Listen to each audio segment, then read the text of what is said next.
amigos! Estamos aqui hoje para a continuação da leitura do livro Psicologia da Gratidão, do Divaldo Franco, pelo Espírito Joana de Ângeles. Vamos continuar a leitura no capítulo 6, subtítulo 3, Conflitos existenciais e fugas psicológicas. Cada pessoa experiencia as emoções que dizem respeito ao nível de consciência em que estagia, não conseguindo de um para outro momento ultrapassá-lo. Diante desse acontecimento, os conflitos existenciais e as fugas psicológicas exercem um papel determinante no seu comportamento. Os referidos conflitos são resultados de heranças ancestrais, quando foram cometidos atos que atentaram contra a ética e o bem proceder, dando lugar ao surgimento da culpa encarregada de transformar-se em aflição e desgaste do equilíbrio.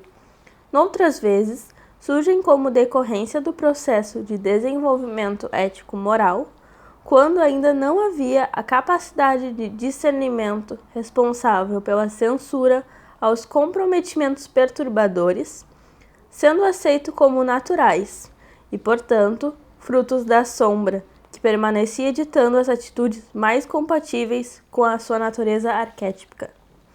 Nesse estágio, ocorrem os problemas emocionais, que vergastam o ser, perturbando-lhe a capacidade de orientação e de saúde, instalando-se por longo período, gerador de distúrbios que se transferem de uma para outra existência, acostumando-se à impossibilidade de alcançar mais altos patamares de bem-estar e de harmonia.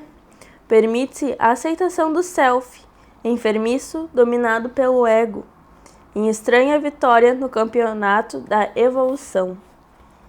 Tornou-se urgente e indispensável a busca de ajuda psicoterapêutica, a fim de poder distinguir de maneira saudável o que é melhor para a conquista da alegria de viver e as diretrizes que deve adotar para conseguir vencer os obstáculos internos que se expressam ameaçadores.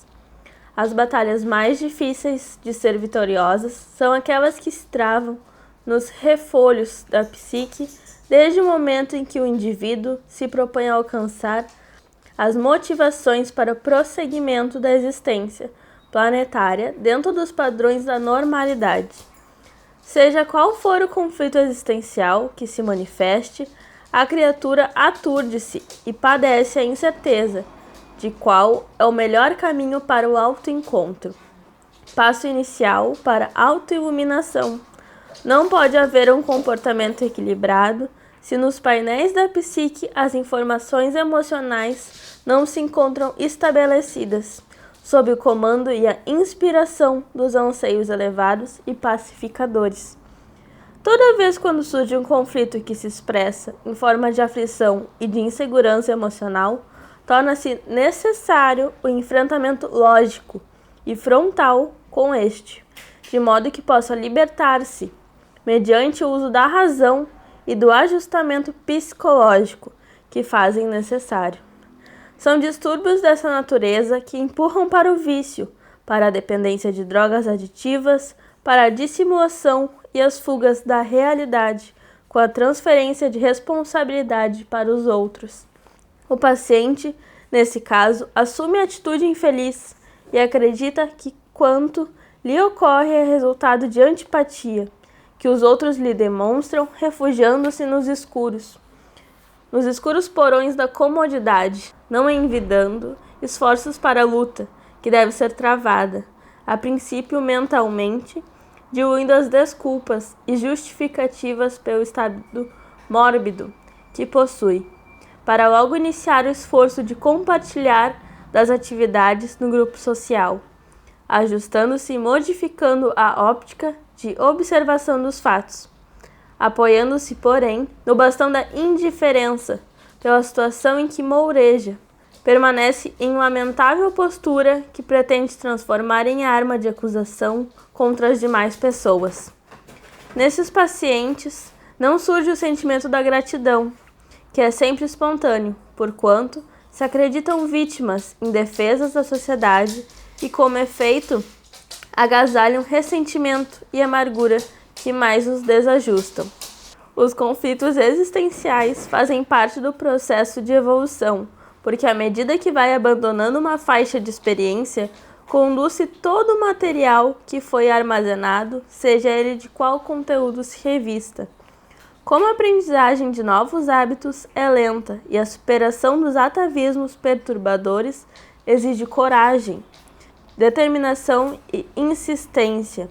Na fase inicial da luta, apresenta-se como tentativas de acerto e de erro, até que se definam as características que passam a alterar a conduta, dando lugar a novos cometimentos. Somente uma atitude racional e grande equilíbrio emocional para se ter a coragem de reconhecer as próprias deficiências que resultam do processo evolutivo, aliás, perfeitamente normais durante seu trânsito no rumo do desenvolvimento psíquico e psicológico. Narra-se e tornou-se muito conhecido com as variações, embora com o mesmo conteúdo, a história de um monge budista que rumava na direção do monastério, acompanhado por alguns de seus discípulos, quando, passando por uma ponte, viram um escorpião que estava sendo arrastado pela correnteza, no qual se debatia afogando-se. O monge, apiedado, correu pela margem do rio, introduziu a mão na água e retirou-o da morte certa. Alegre por havê-lo salvado da situação, quando trazia para o solo, o escorpião picou, produzindo-lhe uma grande dor, que o fez derrubá-lo novamente nas águas. Nesse momento, o monge correu e, tomando um pedaço de madeira, novamente se adentrou nas águas e retirou-o, salvando-o. Retornou ao caminho em silêncio após o seu gesto nobre, quando um dos discípulos, surpreendido pela ocorrência, indagou: Mestre, penso que o senhor não se encontra bem. A sua tentativa de salvar esse aracnídeo nojento e perverso, que lhe agradeceu o gesto nobre com uma picada dolorosa, redundou inútil e perniciosa para o senhor. Não seria natural que deixasse morrer, em vez de intentar por segunda vez salvá-lo, correndo novamente o mesmo risco? O monge escutou, com um suave sorriso na face, e respondeu com bondade. Ele agiu conforme a sua natureza, enquanto eu procedi conforme a minha. Ele agiu por instinto, defendendo-se mediante a agressão, e eu agi de acordo com meus sentimentos de amor por tudo e por todos. Encontramos nessa historieta a superação dos conflitos tormentosos, sem nenhuma tentativa de fuga psicológica para transferir responsabilidade. A emoção consciente da sua realidade é sempre lógica e nobre, contribuindo em favor da ordem e do dever. Não se excusa, não se justifica, não transfere atividades que lhe dizem respeito para os outros, contribuindo em favor do bem onde quer que se faça necessário.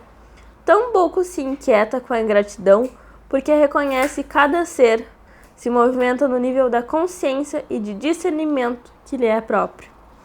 Existem aqueles que, por um bom período da vida, somente esperam receber, fruir, desfrutar dos favores de todos, sem o mínimo compromisso com a retribuição ou com o bem-estar geral. Desde que se sintam atendidos e fisiologicamente satisfeitos, tudo se encontra bem. Ainda permanecem no período egocêntrico da evolução psicológica, agindo conforme a sua natureza. A ingratidão é-lhes uma característica definidora do comportamento, fazendo que sempre exijam e projetando a imagem de que as demais pessoas estão equivocadas, quando não fogem para a postura do marítimo, a fim de inspirarem a compaixão, provocando conflitos de culpa nos demais.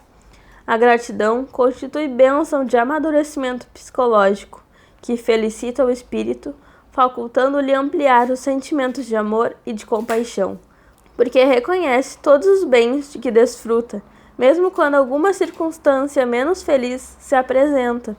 Não se expressa apenas quando tudo transcorre bem, comodamente, mas especialmente quando o testemunho e a dor se apresentam convidando a reflexão.